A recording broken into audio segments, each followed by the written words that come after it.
qisqa hikoya aytib bermoqchiman. Hikoya qisqa. Yaxshilab mag'zinni chaqishga urinsak, o'zimizni biroz qiynasak, ho'ngratib yuboradi. Chunki deyarli hammamiz o'shanaqa insonlarmiz. Qanaqa insonlarimiz degan joyini hozir endi sekin-sekin ochiqlaymiz. Bir odamdan so'rashdi-da, sizga eng ko'p yoqadigan, siz eng ko'p hurmat qiladigan, e'zozlaydigan, ardoqlaydigan odam kim deb bir katta bir olimdan so'rashibdi-da. Olim aytibdi, tikuvchi debdi. So'raganlar aytibdi, endi atrofingizda shuncha sizga yaqin odamlar bor. Martabalarda, mol-mulkda, davlatda, bilimda siz darajangizga yetadigan qancha odamlar bor.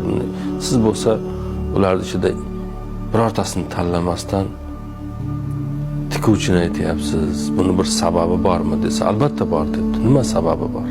Men har doim ustimga kiyim tiktirgani tikuvchiga borsam, u har safar meni bo'yimni boshqatdan o'lchaydi. Bir oydan keyin borsam ham boshqacha o'lchaydi, yangitdan o'lchaydi, bir haftadan keyin borsam ham yangitdan o'lchaydi. Lekin siz va sizga o'xshaganlar debdi. Men haqimda bir xulosaga kelib olasiz-da, umringizni oxirigacha shu xulosangizda qotib turib olasiz. degan ekan. Payg'ambarimiz sollallohu alayhi vasallam aytganlarki, qalblar o'zgarib turadi. Hilpirab turadi bargdek, bir u yog'i, bir bu yog'i.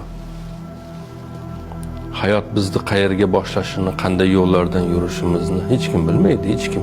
Hamma ham yaxshi bo'lay deydi.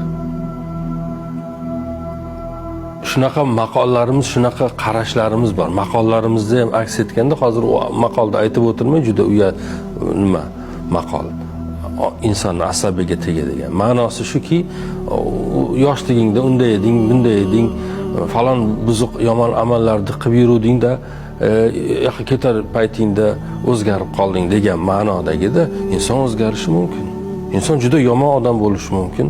Alloh azza va jalla uni to'g'ri yo'lga boshlab qo'yishi mumkin. Unga hidoyat berishi mumkin. Uni yaxshi amallarga ko'mib tashlashi mumkin. Yana bir qissa bor, bu mavzuga tushadi-da. Biz odamlar juda shoshqaloqligimiz haqida.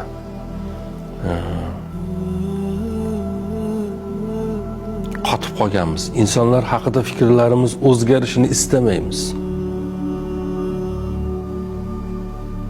İnsanlarni kechirishni istamaymiz. Boshqalardan ranjib yashash bizga yoqadi. Tushunyapsizmi? Xafa bo'lib yashash, ozorlangan, qiynalgan bir odamning kayfiyatini berib yashash va buni boshqalarga ko'rsatish bizga yoqadi. İnsanlarga bu narsalar yoqadi. Go'yo hamma uni qiynalayotganini, azob chekayotganini bilsa unga rahm qiladiganday tuyuladi. O'shaning uchun biz boshqalarga nisbatan fikrimizni o'zgartirmaymiz. Yomon bo'lsa u yaxshi bo'lganini ko'rmaymiz, ko'rishni istamaymiz, shuning uchun ko'rmaymiz. Agar istasaydik, u yomon holatida ham bunday yaxshi narsani aslida topgan bo'lardik, to'g'rimi? Lekin uni yaxshini hatto istamaganimiz uchun yaxshiliklari ming bitta bo'lsa, biz uning ichida bittagina yomonni topib, o'shani burttirib chiqarib olamizda, o'zimiz uchun xulosalar yasaymiz. Inson o'zgaradi. İnson bugun xato qilishi mumkin, ertaga o'zini tuzatadi bir shaklda. Alloh unga o'sha tuzalishni nasib qiladi. Kimnidir sabab qiladi. Bir odam bor ekan, o'tgan qaytganlarni hammasiga taom berar ekan. Bir kuni bir olim odamni mehmon qilib tursa, ko'chadan yana bir johil o'tib qopti-da. Johilda ham mehmon qilibdi. Boyagi johil Allohning nomini aytmasdan taomlanish, ya'ni bismillahirrohmanirrohim demasdan ovqatlanishni boshlabdi. Ovqat bergan, taom bergan, jahli chiqib, kallasini olib tashiyman deb boyagi nima qilgan ekan, olim ham o'tiribdi u yerda. Oho debdi. Bir kosa ovqat berib, kallasini olaman deysan. Alloh azza va jalla bunga 50 yildan beri ovqat beradi. 50 yildan beri bu Allohni eslamaydi. Lekin hali ham tirik yuribdi. Sen bir kosa ovqat berding-da, sen uni kallasini olmoqchisan. Biz ham shunaqamiz. Johilliklarimiz o'zimizcha bilimliman deb olganimiz, o'zimizga berib olganimiz qanaqadir darajalarni orqasiga berkitilgan. Aslida o qadar johilmizki, johilligimizni farqiga bormaymiz.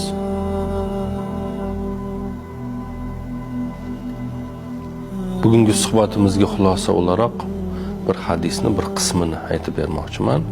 Ushbu hadisni Abu Abdurrahmon Abdulloh ibn Mas'ud roziyallohu anhu rivoyat qiladi.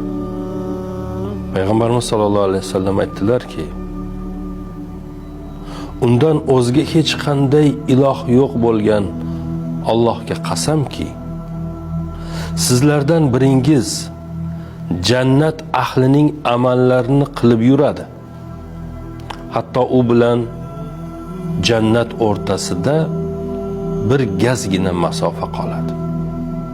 Shunda uning kitobidagi yozuv vaqti yetib, ya'ni qadaridagi yozilgan narsa kelib, u do'zax ahlining amalini qilib qo'yadi-da, do'zaxga kirib ketadi.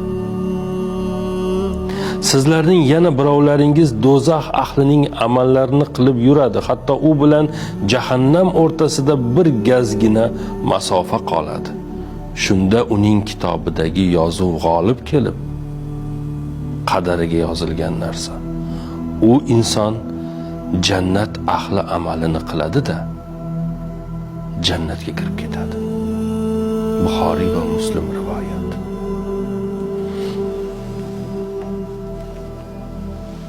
Biz bilmaymiz. Bir soatdan keyin nima kelishini bilmaymiz hayotimizda, nima sodir bo'lishini bilmaymiz. O'shaning uchun biz faqat Allohdan yalinib, yolvorib, hozir hadisda keltirilganlar biz bo'lmasligimizni, bizni taqdirimiz, bizni kitobimizda unday narsa bo'lmasligini yolvorib, yalinib so'rash. Butun ishimiz shundan iborat bo'lishi kerak.